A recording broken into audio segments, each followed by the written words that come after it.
Hello, bachcho. Let's see this question.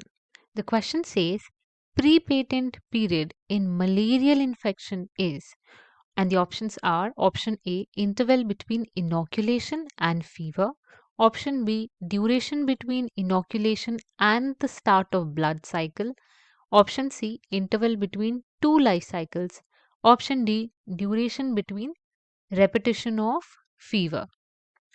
So इस question में हमसे क्या पूछ रहे हैं? इसमें हमसे पूछ रहे हैं कि जो मलेरियल इन्फेक्शन है उसमें प्री पेटेंट पीरियड किसे कहते हैं, प्री पेटेंट पीरियड की डेफिनेशन क्या है. इसमें हमें की कॉन्सेप्ट क्या पता होना चाहिए. की कॉन्सेप्ट हमें पता होना चाहिए. पहले तो मलेरियल इन्फेक्शन, मलेरिया क्या होता है इसके बारे में, देन इसके बाद हम देखेंगे कि प्री पेटेंट पीरियड क्या होता है. तो मलेरिया जो है इसको कौन कॉज करता है, इसका पैथोजन क्या है, प्लाज्मोडियम. प्लाज्मोडियम और इसका वेक्टर यानी कि इसको कौन इसको फैलाता है, इसका वेक्टर है female Anopheles mosquito. Female Anopheles mosquito, right. और इसमें भी हमें इसके काफ़ी अलग अलग स्पीशीज मिलते हैं. Plasmodium malariae, Plasmodium falciparum. अगर हम देखें जो प्री पेटेंट पीरियड है, जो प्री पेटेंट पीरियड है इसको हम एक दूसरे नाम से भी जानते हैं. इसका दूसरा नाम है inoculation period, sorry incubation period. हम प्री पेटेंट पीरियड को क्या भी कह सकते हैं, इंक्यूबेशन पीरियड भी कह सकते हैं. तो इससे ही हमारा आंसर थोड़ा सा क्लियर हो जाना चाहिए. जो प्री पेटेंट पीरियड होता है वो टाइम होता है, वो टाइम पीरियड होता है जिसके बाद आपको आपके पहले सिम्टम्स दिखते हैं.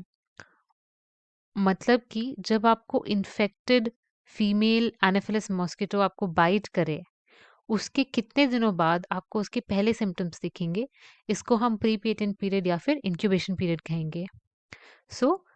Time after which first symptoms appear. इसमें अगर हम एग्जाम्पल भी लेना चाहें तो हम एग्जाम्पल ले सकते हैं. फॉर एग्जाम्पल अगर किसी को इन्फेक्टेड फीमेल एनाफिलस मॉस्किटो ने 1 अक्टूबर को काटा है और उसको जो सिम्टम्स हैं, उसको फर्स्ट फीवर जो है वो 14 अक्टूबर को आया. तो ये जो 1 अक्टूबर और 14 अक्टूबर के बीच का टाइम पीरियड है, इस टाइम पीरियड को हम कहेंगे प्री पेटेंट पीरियड या फिर इंक्यूबेशन पीरियड. अब हम ऑप्शंस देखेंगे. ऑप्शंस में फर्स्ट ऑप्शन बोल रहा है interval between inoculation and fever. ये ऑप्शन करेक्ट हो जाता है. इनॉक्यूलेशन मतलब फर्स्ट टाइम ये जो प्लाज्मोडियम है वो कब आपके बॉडी में एंटर करा, वो आपका इनॉक्यूलेशन हो जाएगा. और फीवर मतलब आपका फर्स्ट सिम्टम. ये वाला जो ऑप्शन है वो करेक्ट हो जाएगा. ऑप्शन बी अगर हम देखें, duration between inoculation and start of blood cycle, ये भी इनकरेक्ट है. नाउ मलेरिया का जो इन्फेक्शन होता है, जो प्लाज्मोडियम होता है, सबसे पहले वो आपके लिवर सेल को इन्फेक्ट करते हैं. लिवर सेल के बाद फिर वो आपके आरबीसी को इन्फेक्ट करते हैं. जब वो आरबीसी को इन्फेक्ट करते हैं तब हम उसको ब्लड साइकिल कहते हैं. प्री पेटेंट का पीरियड का मतलब ये नहीं होता, इसलिए ये ऑप्शन जो है वो इनकरेक्ट है. ऑप्शन सी है interval between two life cycles. ये ऑप्शन भी इनकरेक्ट है. जब फर्स्ट लाइफ साइकिल कंप्लीट होती है आपको तभी आपके फर्स्ट सिम्टम्स दिख जाएंगे. ऑप्शन डी क्या है, duration between repetition of fever. ये ऑप्शन भी इनकरेक्ट है, इसे प्री पेटेंट पीरियड नहीं कहते. our final answer is option A, interval between inoculation and fever. Hope you understood it well. Best of luck.